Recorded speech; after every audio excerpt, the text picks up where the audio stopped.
Thank you Srinivas గారు call చేసినందుకు. వ్యక్తిగతంగా ఒక విషయం మరో కాలర్ తీసుకునే చంద్రబాబు గారు, మీ కుమారుడి వివాహం చేశారు, వ్యక్తిగత బాధ్యతలు మీకు తీరి కొంతవరకు ప్రజల పట్ల మీ సేవా దృక్పథంలో మీ బాధ్యతలన్నీ తీరిపోయినందుకు ఏమన్నా మార్పు వచ్చిందని మీరు అనుకుంటున్నారా? నేను ఫస్ట్ నుంచి కూడా నా సమయం అంతా కూడా వీలైనంత వరకు ప్రజా జీవితంలో ప్రజల కోసమే నేను వెచ్చించాను. ఆ విధంగా నేను కష్టం పైన ఎక్కువ నమ్ముకున్నాను. ఒక క్రమశిక్షణ ప్రకారం ఉండాలని. లీడర్స్ అనేవాళ్ళు మనం ఎగ్జాంపుల్స్గా ఉండాలి తప్ప మనం మాటలు చెప్పి మనం క్రమశిక్షణ లేకపోయినా మన జీవితంలో మనం కుటుంబాన్ని కూడా ఒక లైన్లో పెట్టలేకపోయినా సమస్యలు వస్తాయని నా ఉద్దేశం. అందుకనే ఒక అబ్బాయి, అతన్ని నేను చేయగలిగింది మంచి చదువు ఇప్పించాం. ఒకసారి పిల్లలకు మంచి చదువు ఇప్పిస్తే వాళ్ళ చదువు ఆధారంగా పైకి వచ్చే అవకాశం ఉంది. కాబట్టి మా కుటుంబం పైన ఎప్పుడూ నాకు పెద్ద సమస్య లేదు. ఇప్పుడైతే మా అబ్బాయి కూడా ఆయన బతికే పరిస్థితి, ఆ సమస్య కూడా లేదు.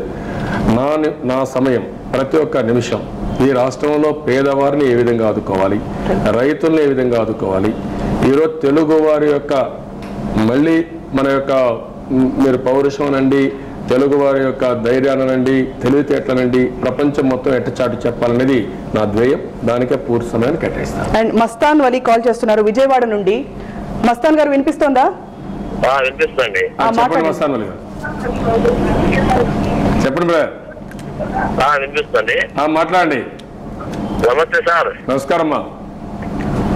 నమస్తే సార్, సంక్రాంతి శుభాకాంక్షలు. Thank you. మీకు కూడా మకర సంక్రాంతి శుభాకాంక్షలు. Thank you sir. చెప్పండి. మా ఇంటి నుంచి ఇంకొక విషయం ఏంటంటే సార్, రాజకీయ నాయకులతో పాటు ఈ సమాజంలోని వ్యక్తులు కూడా నైతిక విలువలతో ఉండాలని నా అభిప్రాయం. నైతిక విలువ లేని సమాజం ఎప్పుడు కూడా మనకు అనేక సమస్యలు వస్తాయి. డబ్బులు చెప్పండి, మీరు చెప్పండి, చెప్తాను. రాజకీయ నాయకులు నైతిక విలువలు కాపాడుకుంటూ కూడా సమాజంలో ఉన్నటువంటి ప్రజలను ఉత్తేజపరచడానికి నైతిక విలువల దృష్ట్యా మీరేమైనా కార్యక్రమం చేపడుతున్నారో కొంచెం వివరంగా చెప్పగలరా? చాలా మంచి విషయం అడిగారు బ్రదర్. నేను చాలా సందర్భాల్లో ఈ విషయం చెప్పాను. జీవితంలో క్రమశిక్షణ, ఒక విలువలతో కూడినటువంటి జీవితం చాలా ముఖ్యమైన నా అభిప్రాయం. ఈ విలువలు చూసినప్పుడు భారతదేశంలో ఉండే మనకైతే కుటుంబ సాంప్రదాయం, అదే మరిగా మన సంస్కృతి సాంప్రదాయాలు ఇవన్నీ కూడా చాలా మంచి సాంప్రదాయాలు మనకున్నాయి. అందుకనే ప్రపంచంలో అన్ని కుటుంబాల కంటే మన కుటుంబాలు చాలా ఆనందంగా ఉంటాం. కుటుంబ వ్యవస్థ అనేది ఒక పటిష్టమైనది. ఇంకో పక్కన స్పిరిచువాలిటీ కూడా చూస్తే ప్రపంచంలో అన్ని దేశాల కంటే మనం ముందుండే పరిస్థితి వస్తూ ఉంది. అయితే ఇటీవల కాలంలో మనం సంపద కావాలని కోరుకుంటున్నాం. ప్రతి ఒక్కరు కూడా పేదరికం పోవాలని కోరుకుంటున్నాం, ఆదాయం కావాలని కోరుకుంటున్నాం. అయితే ఏదైతే ఆదాయం పెరుగుతూ ఉందో దీంతో కూడా విలువల్ని కోల్పోయే పరిస్థితి వస్తూ ఉంది, నైతిక విలువలను కోల్పోయే పరిస్థితి వస్తూ ఉంది. అదే మరిగా మన యొక్క క్యారెక్టర్ని పూర్తిగా మనం కోల్పోయే పరిస్థితి వస్తూ ఉంది. నీతి నిజాయితీగా ఉండలేకుండా కొన్ని దిక్కల సమస్యలు వచ్చే పరిస్థితి వస్తూ ఉంది.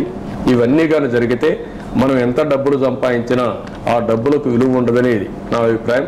అందుకనే రాజకీయ నాయకులు విలువలు కానీ క్రమశిక్షణ కానీ క్యారెక్టర్ కానీ కాపాడుకుంటూ ప్రజల్ని ఇన్స్పైర్ చేసే పరిస్థితులు మేము ఉండాల్సిన అవసరం ఉంది.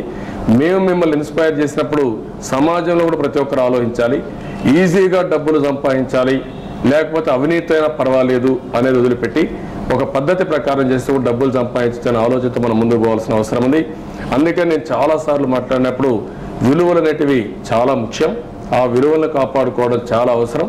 తెలుగుదేశం పార్టీ కూడా ఎప్పటికప్పుడు విలువలతో కూడిన సమాజం కోసం ఏ విధంగా ముందుకు పోవాలనో మేము మాట్లాడుతున్నాం, ప్రబోధిస్తున్నాం. దీన్ని పాటించడం, ఇంకా దీన్ని ప్రజల్లోకి తీసుకుపోవడం చాలా అవసరం. అందుకే మీరు ఆ రోజు చూస్తే నేను మన జన్మభూమి కార్యక్రమం పెట్టిన కూడా అందుకే పెట్టాం. జన్మభూమి కార్యక్రమంలో ఇలాంటి విషయాలు చాలా విషయాలు తీసుకున్నాం. మహిళలు ఏం చేయాలి, లేకుంటే రైతులు ఏం చేయాలి, లేకుంటే గ్రామాల్లో ఏ విధంగా ఉండాలి, ఏ విధంగా మన విలువలను కాపాడుకోవాలన్న విషయాన్ని కూడా అక్కడ చెప్పడం జరిగింది. ఒక వ్యక్తి ఆనందంగా ఉండడం కాదు, సమాజం ఆనందంగా ఉన్నప్పుడే ఆ వ్యక్తి కూడా ఆ సమాజంలో భాగం. కాబట్టి మన జీవితంలో ఆనందంగా ఉంటున్నది నా ఉద్దేశం. దీనికోసం మీ అందరూ ఆలోచన తీసుకొని ఇంకా ఏం చేయాలని నేను చేస్తాను. సార్, శంకర్ నాయుడు గారు కాల్ చేస్తున్నారు పుట్టపర్తి నుండి. శంకర్ నాయుడు గారు మాట్లాడండి. హలో శంకర్ నాయుడు గారు చెప్పండి. హలో శంకర్ నాయుడు గారు. శంకర్ నాయుడు గారు చెప్పారు. హలో చెప్పండి. సార్ మేము మాట్లాడుతున్నాం సార్. చెప్పమా. శుభాకాంక్షలు సార్. సంక్రాంతి. చాలా సంతోషం మీకు కూడా. సత్యసాయి బాబా ఉండే ఊర్లో సార్. అదేమ్మా. Happy Sankranti sir. చాలా సంతోషమ్మా. మళ్ళా పోటీ చేసి గెలవాలి సార్ మీరు. అదేమ్మా. పేద వాళ్ళకే జరుగుతున్నాయి సార్ అన్ని. అదే వాళ్ళకి జరగలేదు సార్, అన్ని తగలేదు సార్. అదే బ్రదర్, మీరంతా కూడా ఇప్పుడే పుట్టపర్తి సత్యసాయి బాబా ఉండే ప్లేస్ అది. హలో చెప్పండి సార్. ఓకే అమ్మా, థ్యాంక్ యూ శంకర్ నాయుడు. చాలా సంతోషం. పుట్టపర్తి నుంచి శంకర్ నాయుడు ఫోన్ చేసి వారు కొన్ని ఆలోచనలు చెప్పారు. పుట్టపర్తి అనగానే మనకు జ్ఞాపకం వచ్చేది సత్యసాయి బాబా జ్ఞాపకం వస్తారు. వారు ఈ రోజుల్లో విలువలతో కూడిన సమాజం కోసం, అదే మరి సేవాభావంతో ఏ విధంగా ముందుకు పోవాలనో ప్రజలందరిలో కూడా ఒక ఉత్తేజాన్ని తేవడం కాకుండా ఒక స్ఫూర్తిని ఇస్తున్నారు. అలాంటి ప్లేస్ నుంచి శంకర్ నాయుడు మాట్లాడడం చాలా సంతోషం. ఈరోజు వారు అడిగింది, మేము అనుకున్న పనులన్నీ కూడా పేదవాళ్ళు జరగడం లేదు, డబ్బులున్నోళ్ళకే జరుగుతున్నాయి, పేదవాళ్ళు పూర్తిగా నిర్లక్ష్యం చేయబడుతున్నారని చెప్పి వారి బాధని వ్యక్తం చేశారు. చాలా వాస్తవం.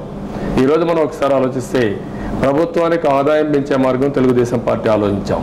సమాజంలో సంపద వచ్చే మార్గాన్ని తెలుగుదేశం పార్టీ ఆలోచించాం. ఆ రోజు ప్రపంచంలో ఏమేమి జరుగుతున్నాయో అన్నీ అధ్యయనం చేసి అవన్నీ ఏ విధంగా ఆంధ్రప్రదేశ్లో ఇంప్లిమెంట్ చేస్తే మన రాష్ట్రం బాగుపడుతుంది, పేదరికం పెట్టబోతుందని ఆలోచించాం. అయితే ఈరోజు వచ్చిన సమస్య, వచ్చిన సంపద కానీ అదే మరిగా వచ్చిన ఆదాయాన్ని కానీ పేదవాళ్ళకు తీసుకుపోవడం కోసం, మధ్యవర్తులు తీసుకుపోవడం కోసం మనం ఫెయిల్ అవుతున్నాం. ఇది చాలా బాధాకరమైన సమస్య. భవిష్యత్తులో ఏ విధంగా చేయాలని మేము ఆలోచిస్తున్నాం. అంటే ఈరోజు మీరు చూస్తే 4 సంవత్సరాలు 9 నెలలు అయిపోయింది. 3 నెలల్లో ఎన్నికలు వస్తాయి. ఎన్నికల ప్రణాళిక కూడా మేము పెట్టాలనుకుంటున్నాం. ఇందులో ప్రతి ఒక్క విషయం నేను ఆలోచించేది, అభివృద్ధి జరగాలి, సంపద సృష్టించబడాలి. సంపద లేకపోతే పేదరికం పోదు. కానీ అదే మాదిరిగా ప్రతి ఒక్కటి సమర్థవంతంగా చేస్తూనే సృష్టించబడిన సంపద కానీ వచ్చిన ఆదాయం కానీ మళ్ళా పేదవాళ్ళకి తీసుకెళ్ళాలి. వాళ్ళ జీవన ప్రమాణాలను ఏ విధంగా పెంచాలని ఆలోచిస్తున్నారు. ఇప్పటికే కొన్ని కార్యక్రమాలని మేము అనౌన్స్ చేశాం. అయితే కొన్ని కార్యక్రమాలు మేము అనౌన్స్ చేయగానే కాంగ్రెస్ పార్టీ కూడా ఏదో ఒక విధంగా దాన్ని మేము కూడా చేస్తామని ముందుకు వచ్చే పరిస్థితి వస్తూ ఉంది.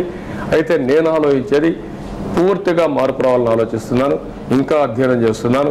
మీ అందరూ కూడా ఆలోచనలు ఇవ్వండి. ప్రతి ఒక్క పైసా కూడా పేదవాళ్ళకు ఉపయోగపడాలి, రైతులకు ఉపయోగపడాలి, మీ జీవన ప్రమాణాల్లో మెరుగైన పరిస్థితి రావాలి, మీరు ఆనందంగా ఉండాలని నా కోరిక. ఇప్పుడు చెప్పినట్టు ఈ కార్యక్రమాలన్నీ కూడా ఇండ్లు 80 లక్షలు కట్టామంటారు, ఎక్కడికక్కడ ఇల్లు కట్టుకునే డబ్బులు డ్రా చేసే పరిస్థితి వచ్చింది. జాతీయ ఉపాధి హామీ 100 రోజులు 100 రూపాయలు ఇస్తామంటారు, ఎక్కడ ఇచ్చిన పరిస్థితి లేదు. ఆ డబ్బులు కూడా మళ్ళీ దోచుకునే పరిస్థితి వస్తూ ఉంది. అవినీతి ఉన్నంత వరకు 100 రూపాయలు ఖర్చు పెడితే 20 రూపాయలు 30 రూపాయలు మాత్రం మీకు వచ్చి మిగిలిన డబ్బులంతా కూడా కొంతమంది మధ్యవర్తులు దళారులు మింగేసే పరిస్థితి వస్తూ ఉంది. దీన్ని ఇంకా ఎక్కువ చర్చ చేయాల్సిన అవసరం ఉంది. మీ ఆలోచనలన్నీ కావాలి. ఒక్క విషయం మీరు గుర్తుపెట్టుకోవాల్సిన అవసరం ఉంది. నేను ఆ రోజు 9 సంవత్సరాలు ఆలోచించింది, ప్రపంచంలోనే అడ్మినిస్ట్రేషన్ ఎట్టుండాలి, గవర్నెన్స్ ఎట్టుండాలి, ఏ విధంగా చేస్తే మనకు మంచి ఫలితాలు వస్తాయని చేశాం. దానికి కొన్ని ఫలితాలు వచ్చినాయి. ఇంకా దాన్ని పెద్ద ఎత్తున తీసుకుపోవాల్సిన అవసరం ఉంది. ఆ ఆలోచనతో ఆలోచిస్తాం. ఒక చిన్న బ్రేక్ తీసుకుందాం. వినూత్నమైన పద్ధతిలో మాజీ ముఖ్యమంత్రి, తెలుగుదేశం పార్టీ అధినేత, ప్రధాన ప్రతిపక్ష పార్టీ నేత చంద్రబాబు నాయుడు గారితో మాట్లాడే అరుదైన అవకాశం కొనసాగుతుంది. ఒక చిన్న బ్రేక్ తర్వాత మీకోసం చంద్రబాబు ఇక్కడ సిద్ధంగా ఉన్నారు. చూస్తూనే ఉండండి. After short break will be right back.